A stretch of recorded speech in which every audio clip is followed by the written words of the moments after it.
sunt Ruxandra Gubernaț și Rammelt. Cei doi sunt cercetători în științe politice.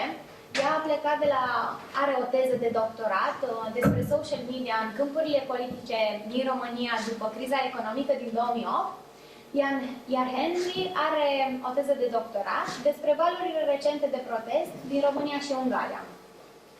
Așa că interesul ei pentru social media și media în general în proteste și, cred, interesul lui pentru ceea ce se întâmplă cu protestatarii și activismul în țările care sunt într-un proces de tranziție, în special în țările din Europa de Est, au dus cumva la formarea și la realizarea filmului documentar Portavoce, care cred că este un film despre cultura ce tocmai se formează, cultura protestelor din România, pe care am găsit-o definită într-un articol ca fiind o formă de activism recreativ. Ei vor vorbi înainte despre filmul lor, pe care apoi îl vor urmări și, sigur, va urma sesiunea de întrebări și răspunsuri. Mulțumim!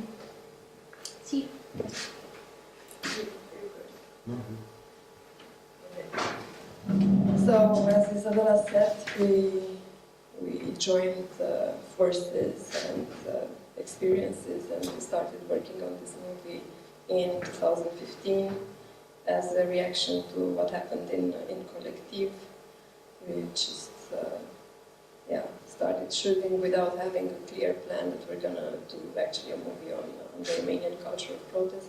Then we followed what happened mainly in Bucharest, and mainly because, I mean, we would have loved to go in other cities in Romania and talk to activists that were active, and they mobilized since the beginning of the 2000s, but budget didn't allow us to move. Yeah, but we followed pretty much what happened in Bucharest from 2015 till February 2017, and thanks to people who gave us footage, we also talked about the 2013 protest, Ruxandra protest. And yeah, we tried to define this Romanian culture of protest. That's the second title of our movie. But we cannot actually talk about the Romanian culture of the protest without talking about the Romanian political culture and what social capital is in Romania and what transition means in Romania, and how till 2011-12 there weren't any protests that weren't associated with labor unions, which seemed to be an actor co-opted by institutionalized politics. Yeah. Of course, you had direct actions and you had some movements, maybe not in Bucharest, and not that much in Bucharest, but TIMITOARA, yeah. Occupy, of course. We have a sequence, a short sequence in the movie. Short. Yeah, and as I was saying, this political culture that wasn't favorable to political engagement. Like, till this generation appeared, like what we call the post-89 first generation of protesters, 2011-12. Romania was described as being apathetic with a negative social capital. Badescu and Uslaner, if I'm remembering right, they wrote on Romanian social capital, and they said people were not keen to engage in any community activity. The number of associations was pretty limited. The neighborhood actions was pretty low, and that changed.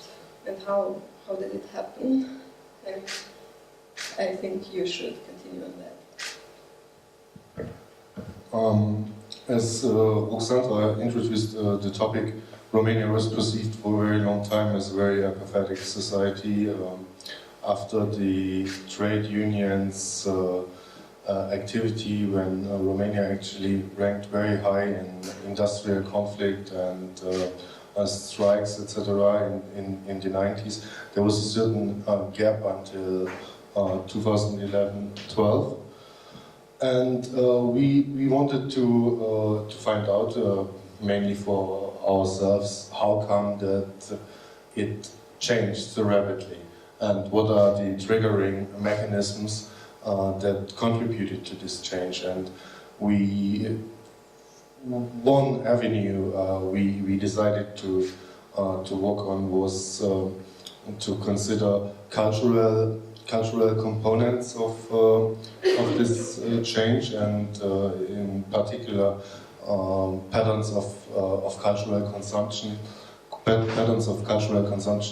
how they contributed to this spiral of protests we saw starting 2011-12. And for so doing, we actually looked at what is called in the scholarly debate the scene, which is a meeting place, an interaction between activists and people that are already politically involved, and people that are newcomers to political action. And the scene provides for an explanation as it argues that there are physical spaces that are mainly cultural, where you have concerts, where you can just drink and hang, and you interact there with people that are politically involved, and there's a chance that you convert, or that you will start developing interests that you did not have before. And for this we looked at such spaces, and we also looked at people, at networks of people that actually strongly contributed in those spaces. And the main idea is then that if one consumes culture that is conceived to be or considered to be non-mainstream, there's a chance that it would also develop in the feeling that you are different or non-mainstream in political terms. If we imagine there that the mainstream discourse, at least both scholarly and civil society discourse, was going in the direction that it's an apathetic society, and you consider yourself that you are not part of this, then there's a chance that you would also try to change paradigm in this direction. How do you feel about watching the movie? Because I feel that we're actually delivering the movie through our speech, and I would like to do that, to have a debate after the movie. Everybody's fine with that? Good. Marx, standing. It's on. Well, thank you very much for your presence. I hope you enjoyed the movie, and we would like to discuss with you about the movie and its topic, and well, that's and it. your political involvement and your position in, I don't know, TIMITOARA or Romanian society.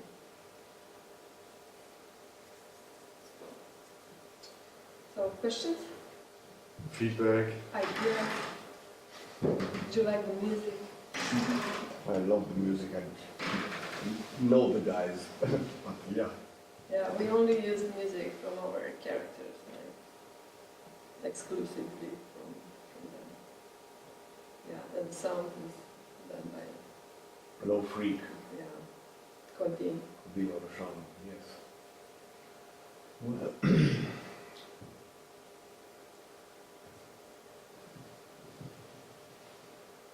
what was the budget for this movie? Passion.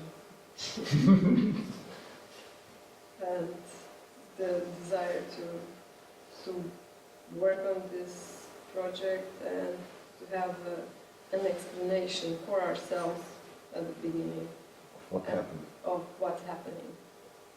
I guess, of course, it is about the Romanian culture of protest, but it's also about the way in which a generation evolved and how networks started to appear how groups started to have some sort of internal solidarity and then communicate to other people, to broader publics.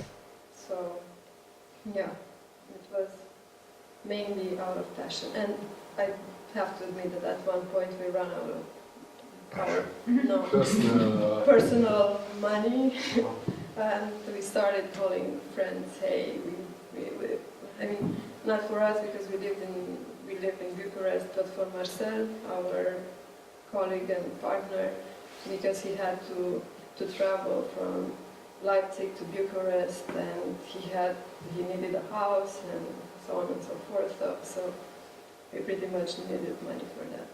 And then the editing part, we did it in Germany, in Leipzig. No, So then we had to travel to Germany. to Germany.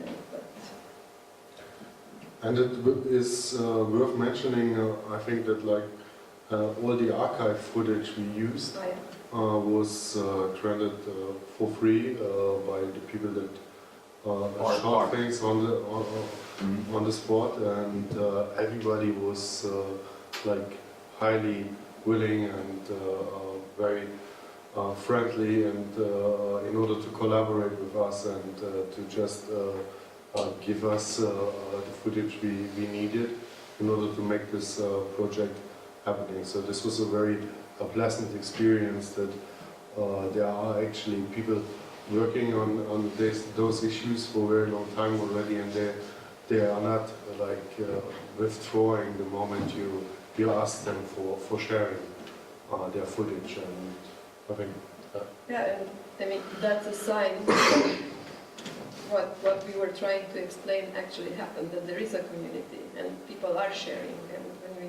said, hey, we're trying to approach this topic and you are part of it, they really felt that they are willing to share with us. So yeah, we were pretty much outsiders because we came back from France. We lived in France for 4 years. We came back in April 2015. And yeah. And with this movie, we started working on the movie in October, so we were pretty much like... Is it the final? Is it the final version? This one? Yes. Yeah. But I mean the final version of first part, because I mean we stopped in 2017 and things changed completely in terms of mechanisms of protesting. And we were trying to explain the factors, how should I put it, the beginnings of protesting and the accumulation of knowledge and energy that led to mass protests. We didn't explain the mass protests that followed. I was asking this because I have a hard drive with movies we had here being done at the 1st of September, 8th of September, and basically it might be helpful for you when we put our tents here, when we had our general meetings every evening among the tents. So if it's needed, I could offer them. I mean, it's definitely necessary to go outside of Bucharest. As I said, we were incapable physically and in terms of budget of doing that. But of course, I mean, there were things happening in Cluj, there were things happening in TIMITOARA, in Iași, exactly. And we couldn't approach the people. I mean, there are some people featuring in our movie that were active in Baia in Cluj, but we didn't come here, and we could access only like tiny bits of footage. And I would do that. I mean, I would do a portavoce too. also we were about to finish it. We had like, I don't know, 5, 6, 7 versions called Final Cut.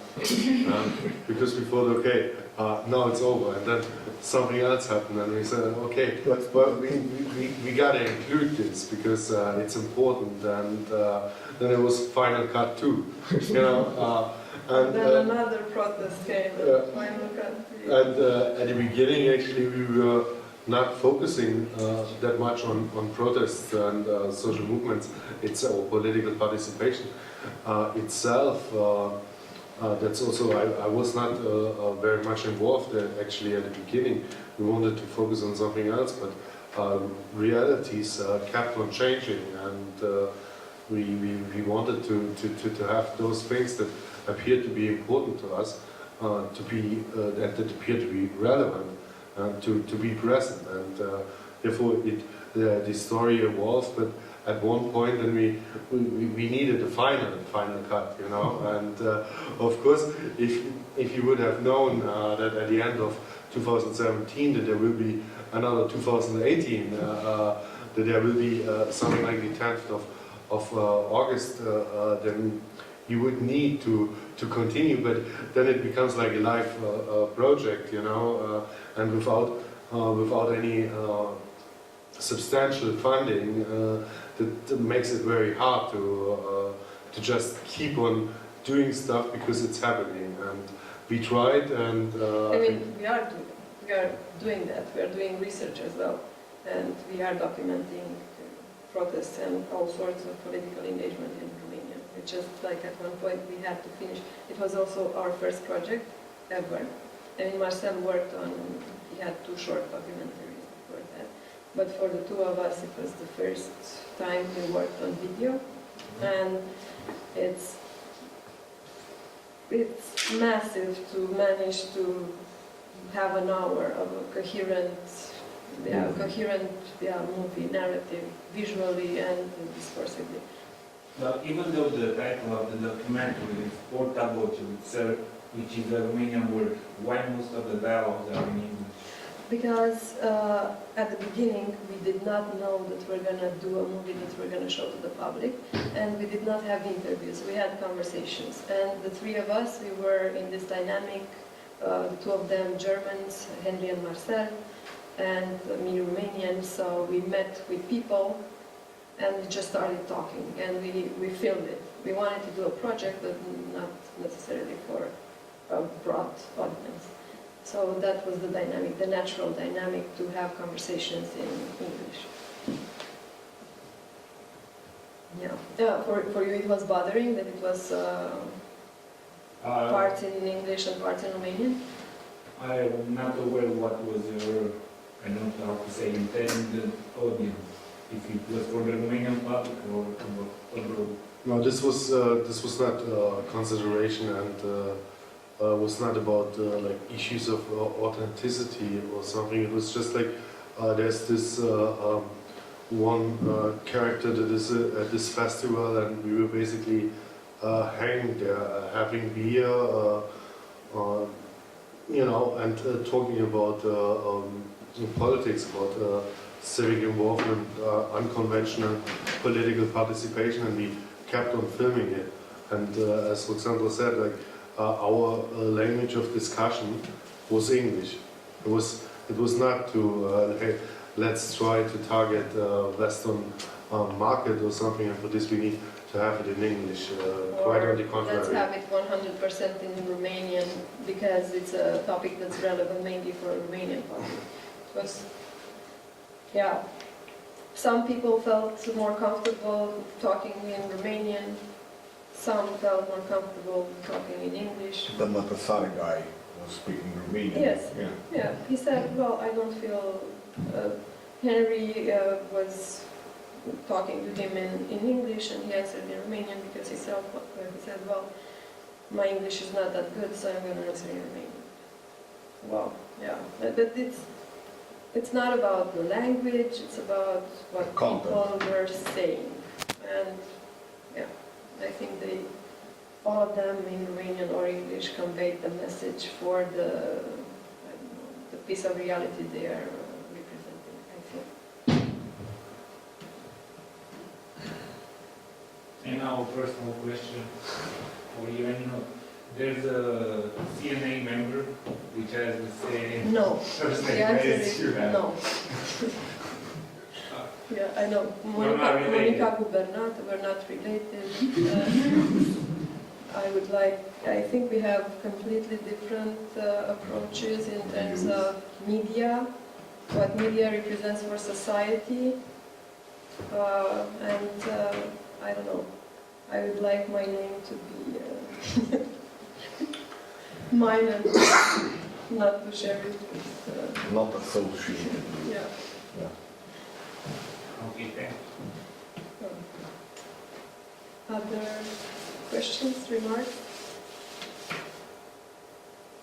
Where do you see, in terms of being researchers, where do you see in the future, will protests lead to what, or what will happen? How do you see the nowadays type of going outside on Sundays and not bothering only doormans and not being a real threat to a real discomfort to the onwards to whom we are protesting? Well, I mean, I believe there are two main dimensions. One is how it affects the people that are participating, and here we need to, or it is convenient to point out that, of course, if you do something over an extended period, it becomes part of your life. It becomes you adopt a certain lifestyle, and you identify yourself in accordance to your activities. So that is very normal. On the other side, we need to think about, do we need inventions? Do we need to have something new constantly? Otherwise, there will be fatigue eventually. So here, and we were talking actually outside about this, I think what Romanian protests until now offered and political participation other than going to elections in the past years is that it's constantly adding something, that it is constantly reinventing itself in a certain way. It is very creative and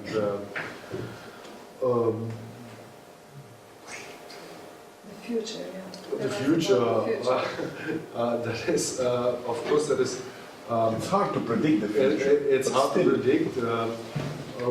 Also here we had this discussion about the actual effectiveness of protests. There is an avenue of arguments that would go in the direction that you need to institutionalize things, into institutionalized politics, to develop into political parties. There are, of course, those that are opposed to it, that would say we need to keep the grassroots spirit, or etc. So I don't know. I wouldn't like to predict. For the past years, efficiency seems to be, in my opinion, rather limited on what concerns the actual political consequences. But this does not mean that there are no changes. That there are no changes on the personal level, on the group, on the network level. There's a coagulation of forces. Yeah, I mean, if we're talking about the future, let's talk about the past and the fact that 6 years ago, protests were not in the conversation. 3 years ago, they were the only opposition because traditional political actors could not do that. They lost credibility and they lost impact and the possibility to, I don't know, counterbalance what was happening in the government. Now, protests are part of the normality, the normal political behavior. And yeah, maybe they are not so spectacular anymore. And yeah, of course, I mean, the political elites, no, not elites. The institutions, they learned how to deal with protest and how to block protest. So fine.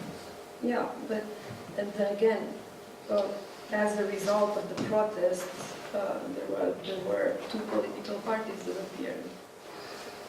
and maybe we'll see in next elections if that's one of the results of, long-term result of protest as well.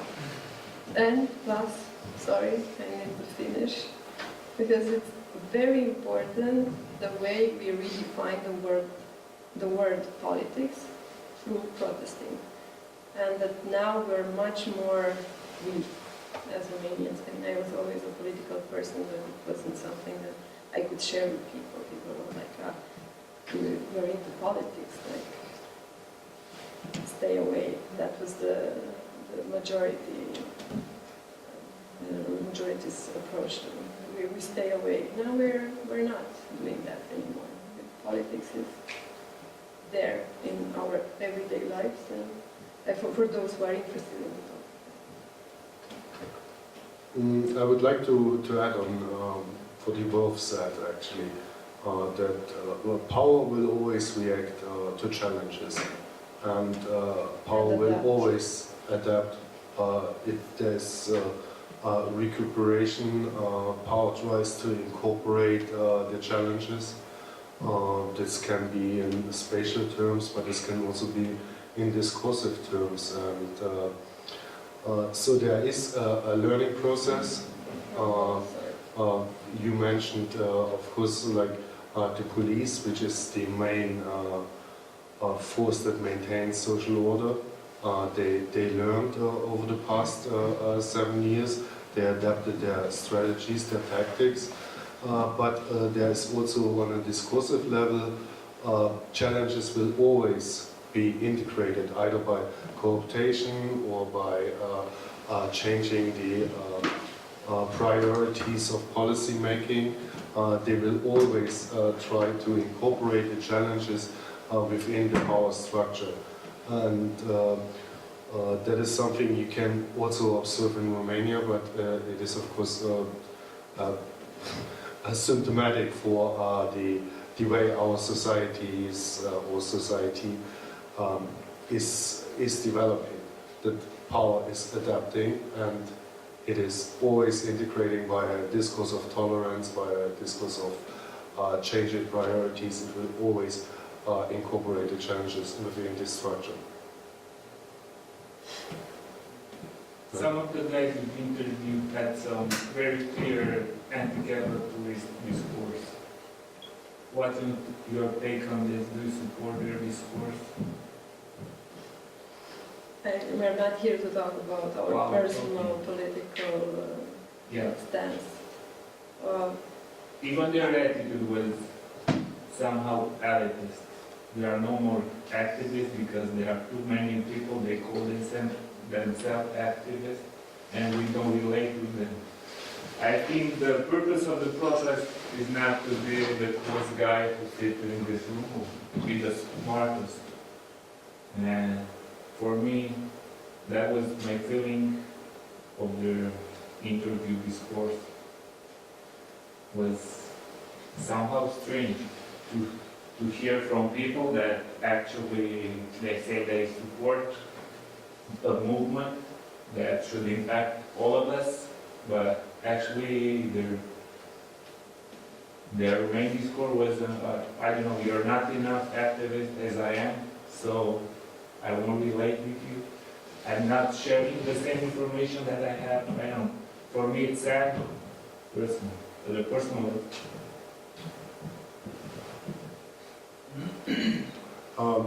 Absolutely. I mean, also being active in this area of activities, distinction mechanisms are very much in play. And I believe what I just said about recuperation, that is actually something that comes to mind here, because some people see there that power is actually integrating a certain discourse they would oppose to. And I believe if we want to value diversity of opinions and plurality of discourses, their opinion is of course as valuable as those that want to constantly contribute. So Of course, if you take a more radical stance towards not only the current situation, but towards an entire a configuration of the entire system, you would try to put yourself outside of what is actually acting in accordance to the rules of the game. So I find both sides absolutely understandable. One can then become or can appear a little bit dismissive because it simply refuses to play in accordance to the rules. Did I get your question right? Did I? But I don't know, protests are not about that power dynamics. Of course, everything is We are not in about this- power dynamics. This postmodernism. No, exactly. Yeah. Exactly. We are not in this postmodernist paradigm. Yeah. Therefore, those activists that would have a more critical, more radical approach towards society, they would eventually. I mean, that's speculation because we are both not those activists. So they would probably see that that power is, as I said, bigger than just governments, and it does not rely on the dispositif anymore or any controlling mechanisms, but it actually controls life, and everybody is contributing to it. I mean, some would call it biopower, others empire. Yeah? But there are cracks. There are cracks exactly there in how the system can actually incorporate criticism. And some want to point the finger on those cracks and maybe exploit them or even increase the gravity of it, whereas others, and they perceive it actually more as a surface phenomenon, whereas others want to change the rules of the game, not want to change the game through the rules of the game. You want to go Yeah, but we should blame more the player, not the game. So all these politicians, where they were raised, they were born here in Romania. So basically, if there is a problem, with all of us, not only with Yeah, the league player. absolutely, exactly. So, but what does this mean then for us or for them? I don't know. The message was, I don't know, anti-establishment, but only that. the didn't- message of our movie or the message of some of the guys that were interviewed. Absolutely, and but then you also need to take into account the horizon of their activity.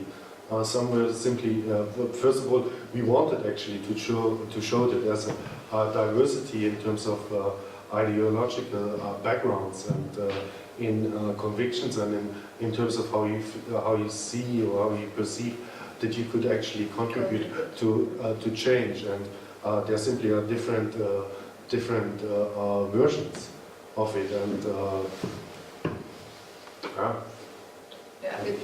it's clear that protesting in Romania is not a linear process, that there are, it's very heterogeneous, and you have fractions composing a certain dynamics and a certain reality, and all those people contributed somehow to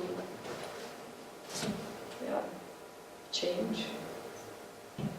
I mean, it's a very broad and maybe superficial way of putting it. That's pretty much what was happening. And to exclude their discourse because they are dismissive, I mean, we wouldn't have had true representation of what is happening. And that was our goal, to see how these voices and these approaches interact through collaboration or through polemics, through conflict. And all of them contribute somehow in changing the way politics is done in industry. Okay, with that being said, I think we'll wrap it up Okay. and we continue I'm our ready. Yeah, me too. So we continue discussion outside Beer. cigarettes and beer. Which is